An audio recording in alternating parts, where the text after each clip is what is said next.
Di tengah situasi dan kondisi ancaman virus corona, kali ini saya ingin bercerita tentang dokter-dokter yang di mata saya mereka adalah pahlawan yang bekerja dalam sunyi. Apa yang mereka lakukan tidak biasa. Mereka berjuang di daerah-daerah yang mungkin tidak dilirik atau tidak didatangin oleh para dokter. Penasaran? Mari kita mulai dari tamu yang pertama. Mari kita sambut Dr. Agus Ujianto.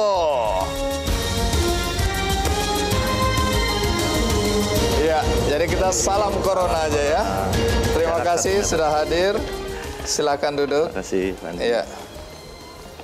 Orang menjuluki Anda dokter belusukan. Kenapa sampai mereka menyebut Anda dokter belusukan ya? Mungkin karena ada Presiden Jokowi belusukan. Jadi saya turun ke bawah pun diasumsikan begitu. Belusukan kemana itu? Ya ke desa-desa, karena demografi di kabupaten yang saya baktikan diri sana memang turun naik gunung, lembah ngare begitu. Di Kabupaten Banjarnegara, jadi sering nggak kita naik turun gunung ya dianggapnya belusukan. Karena memang tidak di senter-senter kota lah. Anda sendiri tinggal di mana? Di Banjarnegara. Anda asli mana? Asli Purwokerto. Ini kan Anda dokter bedah, tapi main-mainnya ke desa. Betul. Nanti cerita ya, apa yang Anda cari di desa-desa ini, dan ngapain aja, dan sama siapa aja. Tapi sebelum itu, mari kita saksikan dulu tayangan berikut ini. Kesukaannya bertualang dan jalan-jalan membuat Dr. Agus Ujianto hobi belusukan ke desa-desa terpencil. Bukan sekedar belusukan, pria asal Banyumas, Jawa Tengah ini pun kerap memberikan pelayanan kesehatan kepada warga kurang mampu. Berbekal alat medis dan obat-obatan, Dr. Agus dibantu para relawan The Plegia, sebuah komunitas yang dibentuk olehnya untuk berfokus peduli kepada orang lumpuh, mulai mempersiapkan perjalanan belusukan ke pelosok desa di Banjarnegara, Jawa Tengah.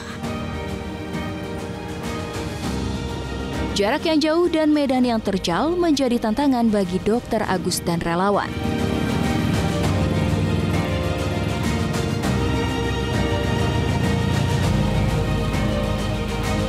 Warga di desa umumnya kesulitan untuk berobat ke rumah sakit. Hal ini mendorong Dr. Agus dan para relawan untuk terjun langsung ke lapangan. Pengobatan yang diberikan bersifat penanganan pertama, selebihnya akan dirujuk ke rumah sakit. Itu lumpuh, Pak. Nah, kalau itu dari kelas 3 SD, Pak. Ya kalau pengobatan pernah diambil sampel daging, akupuntur udah pernah. Ya alhamdulillah itu aku sangat bersyukur kepada teman-teman relawan Dr. Agus dan teman-teman yang lain itu, Pak. Sangat benar-benar membantu, baik dari segi tenaga, materi, semua itu aku sangat bersyukur lah, Pak. Bergerak dari rumah ke rumah, Dr. Agus mengunjungi warga-warga yang sakit untuk memberikan pengobatan yang baik secara gratis. Tidak hanya pengobatan, ia juga memberikan edukasi kesehatan. Penyakitnya asam urat, darah tinggi, asam urat, terus stroke, terus ini apa tuh? Kayak bolongan gitu. Ya, bolongan ya gitu. Ada Dokter Agus suka sih. Ya, bagus juga sih. Tanggapannya bagus. Cuman itu penyakitnya harus sabar gitu aja. Sabar. Apa aja yang diberikan oleh Dokter Agus di sini? Ya, obatnya itu apa, salep, perban apa, segala itu. Perlengkapan itulah. Perlengkapan ya. Selain itu apa lagi, Pak, yang diberikan oleh Dokter Agus? Itu kasur, kasih kasur. Alhamdulillah gratis, gratis. Untuk obatnya? Obat untuk sekalian lah gratis, gratis. Nggak dipungut bayar gitu maksudnya. Dr. Agus dan para relawan juga menghimpun donasi untuk memberikan bantuan seperti kruk, kursi roda, bahkan kaki palsu. 17 tahun lebih sudah kegiatan ini ia lakukan. Jalan tak selalu mulus, sempat aktivitas dirinya ini dicurigai oleh warga karena keluar masuk desa.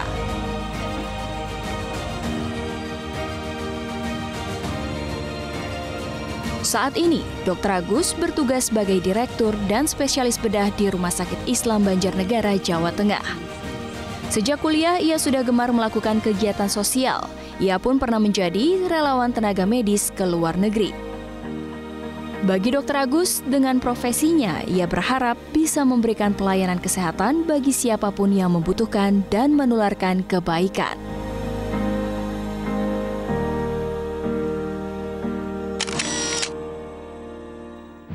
Apa yang membuat Anda kemudian belusukan seperti itu? Dari mana ide ini?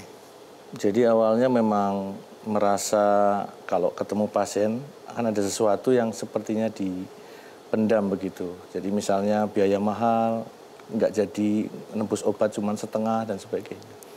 Kemudian yang kedua, banyak terapi yang sudah diberikan dokter kan nggak 100% sembuh. Biasanya karena sudah membaik dipulangkan. Nah rupanya edukasi yang kita berikan di rumah sakit kadang-kadang nggak sampai rumah. Seperti pasien stroke misalnya. Sampai rumah hanya tidurkan sampai kaku, sampai nggak mau tidur 7 tahun, sampai nggak mau berdiri sampai 7 tahun. Akhirnya saya cuma datang aja, ngajari duduk, ngajari begitu aja. Akhirnya mereka punya semangat. Nah kedepannya maksudnya setelah itu cita-cita orang habis lumpuh apa? Kan ada cita-cita, pengen tidak tergantung sama keluarga dan lain-lain. Jadi kita motivasi sampai bisa berdiri. Bahkan satu orang yang memang masih muda patah tulang kita sekarang angkat difabel yang masuk kerja di rumah sakit. Oke, kalau belusukan ke desa-desa gitu, Anda bersama siapa tadi? Ya, selama puluhan tahun sama relawan memang. Awalnya kan keluarga pasien, kemudian menanyakan ada orang tidak mampu begitu. Ketika nggak ada pasien, saya udah yuk berangkat sambil refreshing kan, naik turun gunung. Naik motor ya? Iya, naik motor. Oh, geng motor ini rupanya. Ada sebagian geng motor yang bergabung juga. Ya. Geng motor yang baik lah ya. Petik, ya. Iya. Ya akhirnya kita betul-betul datang, kemudian karena tadinya cuma bermain atau cari refreshing, mancing dan sebagainya, kok setiap jalan kadang lihat orang patah tulang, kadang lihat orang punya gondok sampai besar, ada orang yang jalannya terseok-seok gitu. Akhirnya kita setiap jalan ditemui. Dan itu akhirnya kebiasaan dan kalau nggak turun ke bawah atau belusukan tadi jadi malah pingin refreshing seperti itu. Dan efeknya adalah ketika mereka sudah kita turun ke desa, rupanya mereka akan jadi relawan kembali. Contoh orang punya gondok, ternyata takut sudah mau operasi begitu, nanti dia akan ngomong ke teman-temannya yang takut operasi gondok sehingga mereka akan datang dengan konsultasi dan sebagainya. Biasanya mereka takut biaya. Ini bayarnya berapa ini kalau Anda datang ke desa-desa ini? Gratis lah. Berarti Anda udah kaya ini rupanya ya? Enggak sih, cuman ya kan kita kalau turun ke bawah sebenarnya pertolongan primer. Jadi memberikan obat-obat yang sifatnya simptomatis dulu. Kemudian kalau kita bisa diagnosis di tempat, kemudian obat tidak kita bawa, ya kita nanti kita kirim kembali dari rumah sakit. Baik, jadi relawan dibayar atau tidak ini relawan-relawan? Walaupun ada yang menyebut relawan itu artinya sukarela, tapi dibayar atau tidak? Tidak pernah. Jadi kita cuma. Kenapa mereka mau? Mungkin suka seperti saya, jadi naik turun gunung, habis itu ngopi pinggir jalan. Oh, makan. Ada unsur rekreasinya, iya, adventure ini rekreasi juga lah ya. Betul. Oke, tadi respon masyarakat ada yang masih takut-takut gitu ya? Ya, memang kadang curiga gitu ya? Ya betul, saya pernah kan pengalaman ketika, kadang kan sempatnya sore malam hari, nggak ada kegiatan dan sebagainya, kemudian ya sudah ada yang mengeluh, ya udah coba nanti sore kita berangkat. Nah, karena malam kan di mana-mana harus lapor ketua RT. Nah, suatu saat dicegat orang ragi ronda, ditanyakan dibawa ketua RT. Ketua RT yang pernah saya tolong. Oh, akhirnya ngasih tahu udah semua daerah situ akhirnya ditunjukkan yang sakit siapa saja. Nah, yang menarik adalah tadi diceritakan oleh warga bahwa Anda bukan cuma kasih obat gratis, perawatan gratis atau pemeriksaan gratis, tapi lebih dari itu Anda mengupayakan misalnya kasur atau kebutuhan-kebutuhan mereka ya. Itu duitnya dari? Ya, iuran teman-teman. Sampai saat ini sudah mulai ada yang bantu, kadang-kadang yang sudah percaya begitu. Ya sebagian ada yang tahu, kemudian dari rumah sakit juga iuran, dari mulai perawat sampai dokter-dokter iuran nanti kita kasih begitu. Nah, komentar istri gimana nih? Istri bilang, waduh ini suamiku belusukan, pertama prakteknya ditinggal nggak dapat duit, kedua malah jangan-jangan ngeluarin duit. Ini rugi 2 kali nih. Ya, jadi sudah paham lah. Ini? Awalnya kan memang istri juga pernah tugas di desa kan. Oh, istri pekerjaannya apa? Dulu bidan. Oh, oke. Jadi setelah tahu ya sudah seperti biasa, karena kita menolong orang yang kadang ada yang punya uang, kadang yang enggak. Jadi ya sudah biasa begitu. Nah, nanti cerita, karena tadi dari liputan tadi sebagian besar kok banyak orang lumpuh ya. Kebetulan saya kan juga sering datang ke Jawa Tengah atau tepatnya di Banyumas itu. Banyak orang yang memang kakinya patah karena jatuh dari pohon kelapa, pohon aren ya. Kadang-kadang mereka untuk ngambil gula aren, mereka jatuh, lumpuh dan kecelakaan. Nah, itu nanti cerita ya, apa yang terjadi di masyarakat sekitar Banjarnegara dan Banyumas, dan apakah Anda dan teman-teman punya mimpi yang belum diwujudkan. Nanti cerita ya. Sekarang kita rehat sejenak, ikuti terus Kick Andy. Nah, saat itu saya mau bawa ke rumah sakit, nggak mau, alasan nggak punya biaya. Terus dia bilang, ini saya punya rumah satu sama sepetak tanah, mending saya mati, tanah dan rumah saya bagi. Astaga. Itu saya merinding, merebes milih.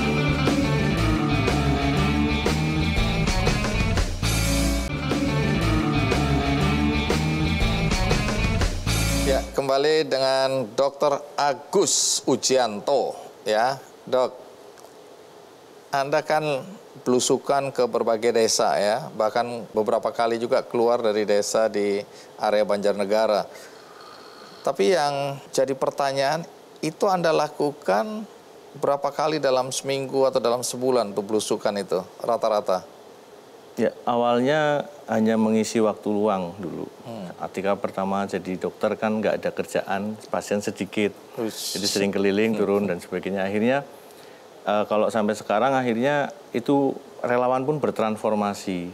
Jadi tadinya ya pengobatan biasa, kemudian membantu mengurus bagaimana cara BPJS, rujukan, edukasi biasa.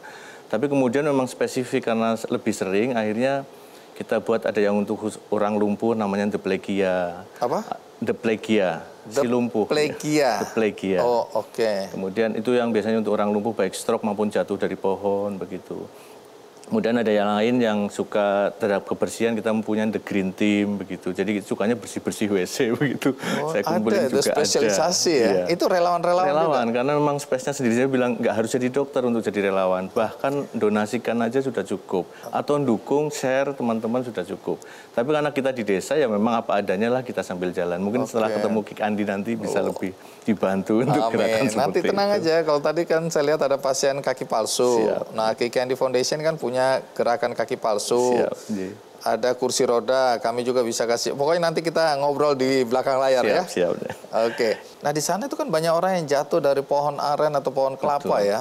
Yaitu jadi edukasi yang pertama selama kita sampai ke daerah juga bagaimana penata laksanakan trauma di lapangan. Ketika orang pertama jatuh, bagaimana untuk airway breathing, sirkulasi, disiplin eksposurnya, ngelatih biar nggak tambah morbiditasnya atau kelumpuhannya terjadi. Kalau nggak punya sesuatu bisa pakai daun pintu, pakai macam-macam lah untuk bisa ngangkat itu agar spine tulang belakangnya nggak tambah jelek dan sebagainya. Goyang ya. Betul. Dan pasca itu juga kita edukasi lagi setelah pulang, biasanya dari itu nggak mau operasi, misalnya nggak ada sempat tertangani sampai ortoped atau bedah saraf. Ya akhirnya kita caranya dengan edukasi, kan tulangnya sudah bertahun-tahun rigid, jadi bagaimana nggak tidur saja, tapi minimal bisa duduk, bisa melukis, bisa memasak. Pokoknya ada aktivitas lebih daripada sekedar tidur ya. Iya, betul. Kalau pengobatan itu Anda yang datang ke rumah-rumahnya seperti di gambar tadi atau dikumpulkan misalnya balai desa atau di satu tempat gitu? Kalau yang saya datang kemudian desanya udah kenal biasanya begitu. Dokter Agus mau ke sini, mereka hanya ditelepon aja sudah pada kumpul. Ada informasi. Tapi kalau yang belum kenal saya biar membatasi karena waktunya terbatas. Kadang harus di tengah-tengah antara praktek, makan siang sama operasi sore hari. Saya kan cukup yang dekat saja. Saya tengok ya hanya 1-2 orang saja. Bagi saya yang penting saya mendekati orang tersebut harus sampai edukasi kepahaman mereka. Kayak tadi yang ditayangkan itu kan ada orang yang kena stroke, taunya patah tulang. Rupanya pertama kena stroke dulu, kemudian karena jatuh terpleset dan patah tulang. Astaga. Jadi 2 hal yang membuat dia morbiditas dan akhirnya tidur terus, tidak diedukasi kanan kiri, padahal sudah dikasih tahu juga di rumah sakit. Tapi how to make it bingung mereka. Mereka nggak tahu ya. Jadi dari kegiatan belusukan ini apa yang pengalaman paling berkesan menurut Anda? Ketika saya sedang belusukan, tiba-tiba lambung, menurut saya diagnosanya lambung yang bocor. Karena orang petani kan biasa makan obat pegelinu itu terlalu lama yang membuat korosif lambung. Nah saat itu saya mau bawa ke rumah sakit, nggak mau, alasan nggak punya biaya. Terus dia bilang, ini saya punya rumah 1 sama sepetak tanah, mending saya mati, tanah dan rumah saya bagi. Astaga. Itu saya merinding, merebes mili, tapi nggak mau, tetap dipaksa nggak mau. Akhirnya tetap saya paksa, saya bawa, saya bilang jamin gratis, dan insya Allah semua akan dibantu sama teman-teman. Walaupun belum ada waktu itu, belum ada BPJS. Ya. Terus? Ya akhirnya mau nggak mau, karena sistem rumah sakit kan memang ada manajemen, ya mau nggak mau, biaya kita tanggung bersama yang dengan relawan. Akhirnya gimana nasib? Ya kita gratis kan, hidup sampai sekarang. Oh, hidup sampai sekarang. Seperti itu. Iya, saya selalu bertanya ini karena jawaban orang berbeda-beda tentang apa kebahagiaan yang didapat dengan apa yang Anda lakukan ini. Kebahagiaan seorang dokter kan kalau pasien sembuh. Nah di antara itu, kesembuhan itu selain di rumah sakit, rupanya ada kesembuhan paripurna di rumah ketika sehat mental, jasmani rohani, dan keluarga ikut tidak terbebani. Dan disitulah saya merasa ketika bisa nolong itu, ya kebahagiaannya di situ. Mungkin sama dengan dokter-dokter yang lain seluruh Indonesia, saya yakin punya jiwa seperti itu. Nah, dengar-dengar Anda kan kalau ada waktu senggang katanya hobinya nyanyi. Nah, bagaimana kalau kita dengerin orang Banyumas nyanyi ya? Siap. Orang Banyumas nyanyi. Ini judulnya apa? Judulnya Senandung Senja, jadi cerita tentang orang yang misalnya sudah mulai usianya sudah tua dan sebagainya, pikirnya ini sudah... nyindir saya ini. Pikiran ini tentang kebaikan. Kayaknya nggak enak ini lagunya nih. Nggak bisa lagu lain aja ya? Ya itu Senandung kan Senja tercipta juga karena teman-teman selama belusukan kadang butuh hiburan, bawa gitar dan sebagainya sebenarnya. Kita dengarkan lagu Anda. Ini karangan siapa nih? Saya sendiri. Oh, tunggu dulu. Anda dokter, ngarang lagu, dan menyanyi. Betul. Ini profesi orang Anda ambil ini. Bukan. Coba Hobi kan segera boleh. sadar. Karena jangan sampai ada penyanyi yang terpaksa nganggur gara-gara dokter ikut ngarang lagu, ikut nyanyi. Nanti kalau dapat royaltinya kita buat sumbangkan sama orang-orang. Oh, tetap ada Yang niat kurang. baik ya. Oke, mari kita sambut penyanyi Agus Ujianto. Terima kasih.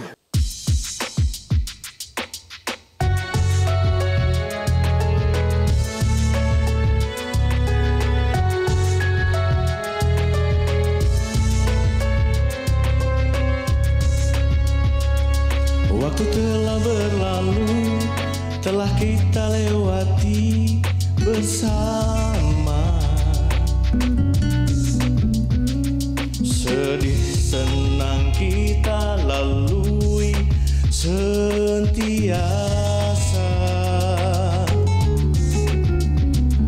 Tapi masih saja rasa ego di antara kita. Semua karena dunia. Ku tahu kita telah fana, namun ku tetap harus rela.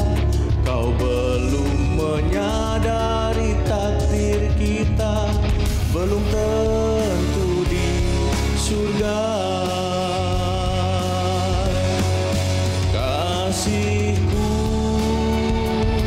Sadar kau dengan sikapmu,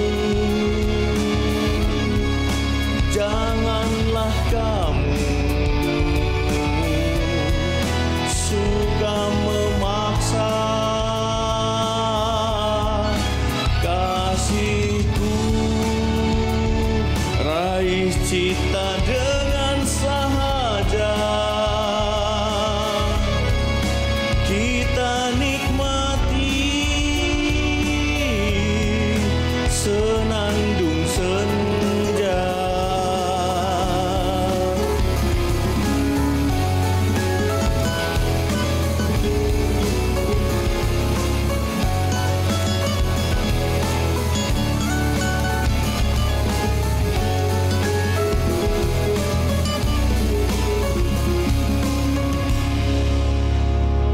Ku tahu kita telah fana, namun ku tetap harus rela.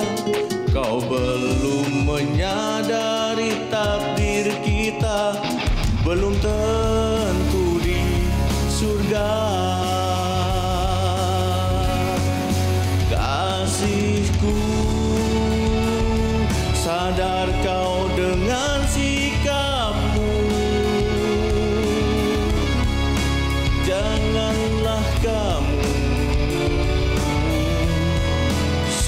suka memaksa kasihku, raih cipta dengan sahaja. Kita nikmati senandung senja.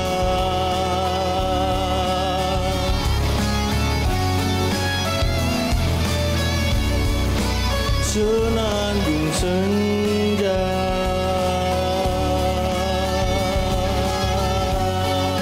Sementara orang lari, Anda datang. Ya. Agak aneh nih. Iya. Tapi Anda sehat?